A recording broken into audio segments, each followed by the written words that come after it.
There was a New York City police officer, a rookie with just a few weeks on the streets, when he had his first real call. A robbery at gunpoint. The radio crackled with the dispatcher's voice. "For Charlie!" "Charlie," the rookie responded. "For Charlie! Robbery at gunpoint! 232 Bedford Avenue, North 4th to North 5th Street."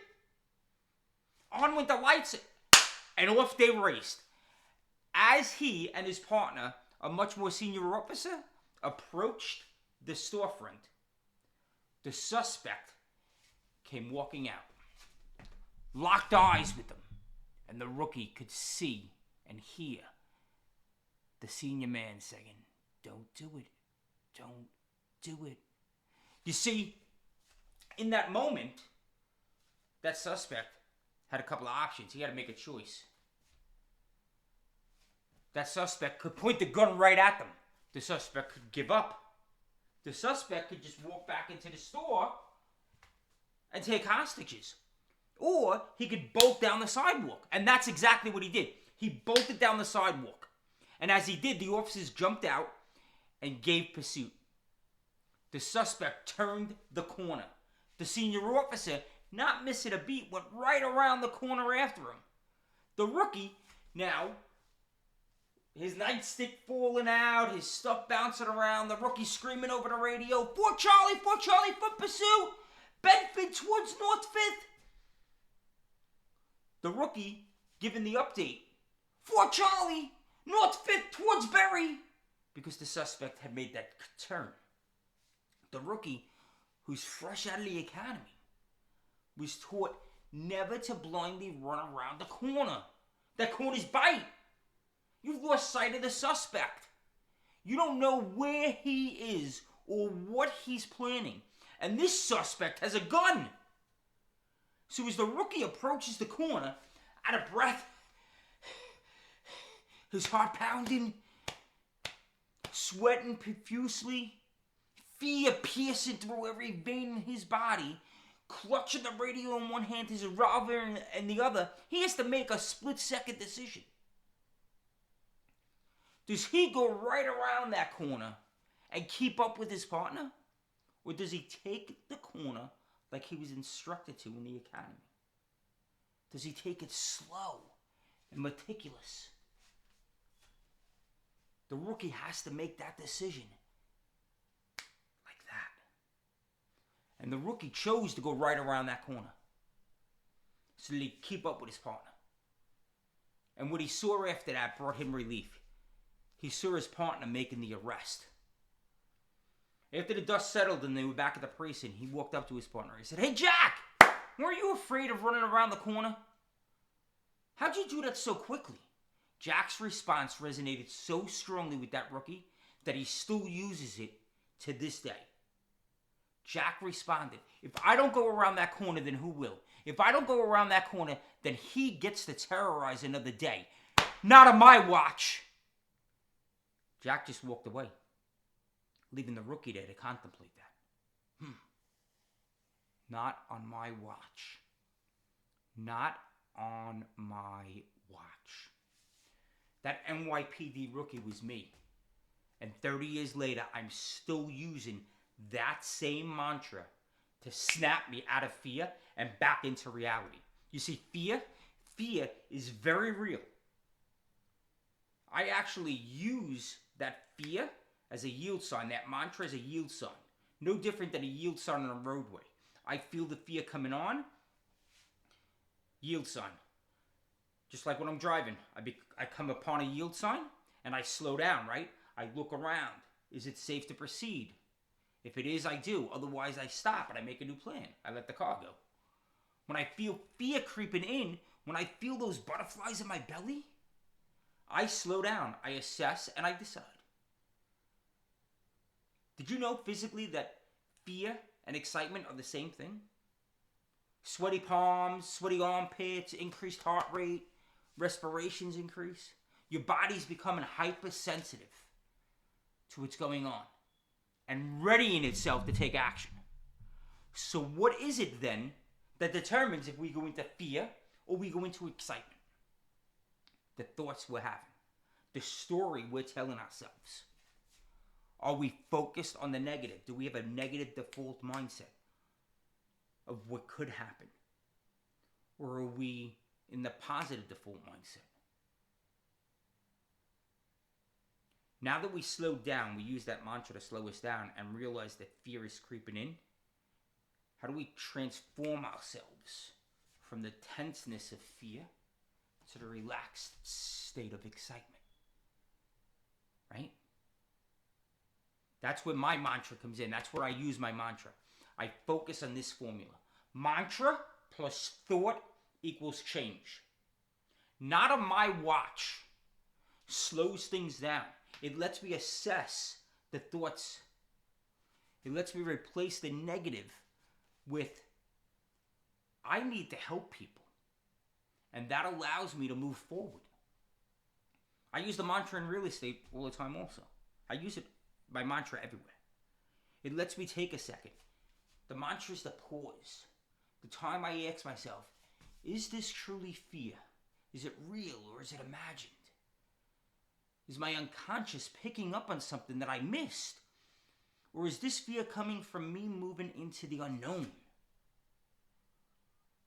The thought I have is that I have proximity around me. Proximity is power. Proximity is the unfair advantage. I start thinking to myself, yeah, I've done my research. I've completed my underwrite, and I sent the underwrite out. People have given me their feedback. I came to this deal with a certain criteria, and I didn't change that criteria during my negotiations. My negotiations were solid. The change part of the equation is the action of moving forward and buying the property. So to recap quickly, my mantras helped me hundreds of times to push through my fears.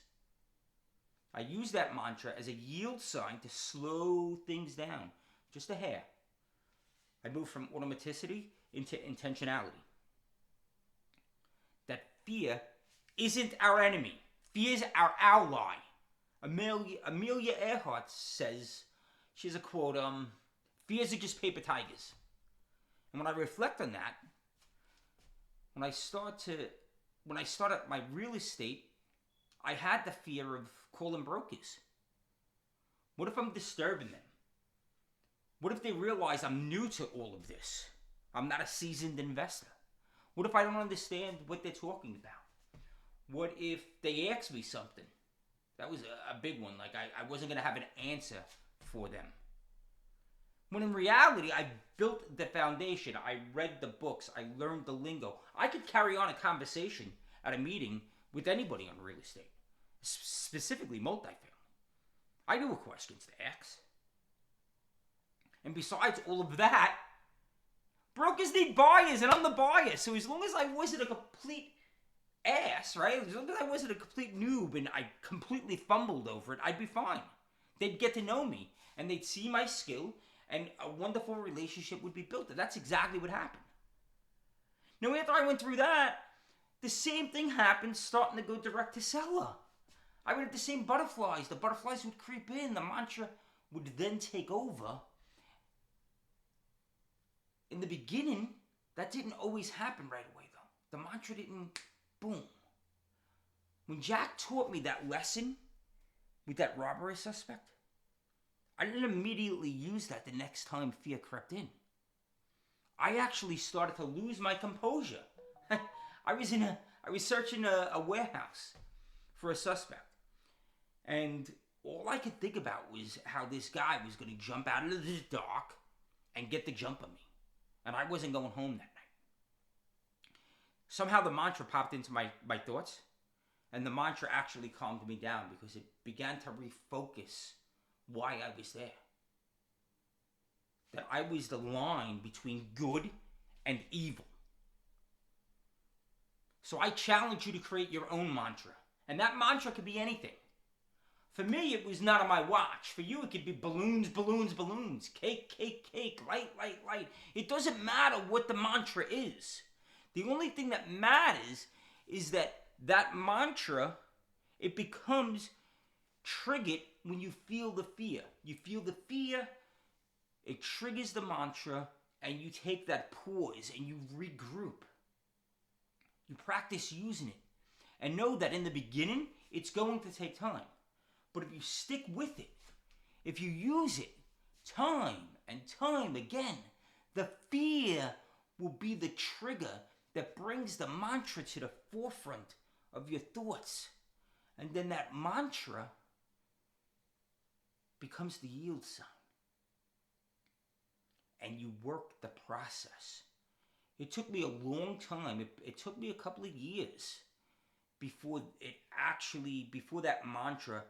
that fear actually triggered that mantra.